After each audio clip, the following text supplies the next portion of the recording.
লোকাৰণ্য কৃষ্ণগুৰু সেৱাশ্ৰম। 12 দিনীয়া এক নাম অখণ্ড কীৰ্তনৰ আয়োজন। বিশ্বাসী মিলয় হৰি। এই বিশ্বাসেৰে মিলনস্থলীত পৰিণত 9 সত্ৰৰ কৃষ্ণগুৰু সেৱাশ্ৰম। হাজাৰ হাজাৰ ভক্তৰ আগমনত উখল মাখল পৰিৱেশৰ সৃষ্টি হৈছে 9 সত্ৰৰ কৃষ্ণগুৰু সেৱাশ্ৰম। 31 জানুৱাৰীৰ পৰা চলি আছে কৃষ্ণগুৰু এক নাম অখণ্ড কীৰ্তন। দূৰ দূৰণিৰ পৰা আহিছে ভক্ত। ৰাজ্যৰে নহয় দেশৰ আন প্ৰান্তৰ পৰাও ভক্তৰ সোঁত বৈছে 9 সত্ৰৰ কৃষ্ণগুৰু সেৱাশ্ৰমলৈ।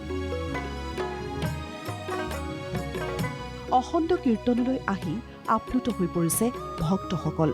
মন ভৰি গৈছে তেওঁলোকৰ। মই 85ৰ 20 নৱেম্বৰৰ পৰা আহি আছো। একেৰাহে প্ৰতি বছৰত আহো। 12 বছৰে মূৰে মূৰে একমাহ পাল না মই। তাৰমানে আপোনাৰ প্ৰভুৰ মহিমাৰ কথা কৈ অসংখ্য শেষ নাই।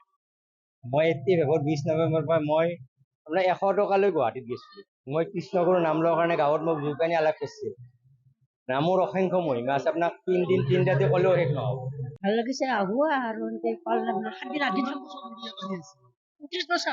আমি অকলশৰীয়া মানুহ, মা দেউতা মৰি আমি দুটা কেনেকে থাকো, সেই এটা লসংগ নাই যি এটা ঈশ্বৰকে ভোগত লৈ আছো।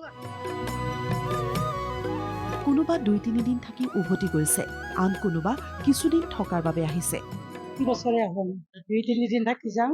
আমাকতো আৰু ভালে লাগিব, আমি যিহেতু ধাৰ্মিক এই ধৰ্মৰে মানুহ। ঠিক আমাৰ ঈশ্বৰ প্ৰভু প্ৰেমানন্দ প্ৰভু আমাৰ জগতৰ ঈশ্বৰ বুলি আমি ভাবোঁ আৰু তেওঁক ভাবাৰ কাৰণে আমি তেওঁক বিশ্বাস কৰোঁ ঈশ্বৰ বুলি। তেওঁৰ ওচৰত আমি একো নামাগিলেও তেওঁ যে আমাক কৃপা কৰিব আমাৰ এটি বিশ্বাস।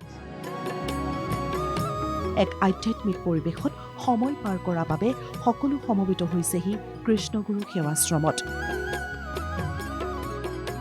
কৃষ্ণগুৰু এক নাম অখণ্ড কীৰ্তনৰ অহা 12 ফেব্ৰুৱাৰীৰ পুৱা 6 বজাত সামৰণি পৰিব।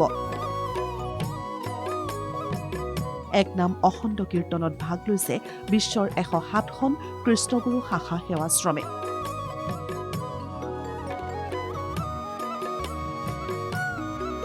চেঙাৰ পৰা দিলীপ তালুকদাৰৰ ৰিপৰ্ট, NKTV+।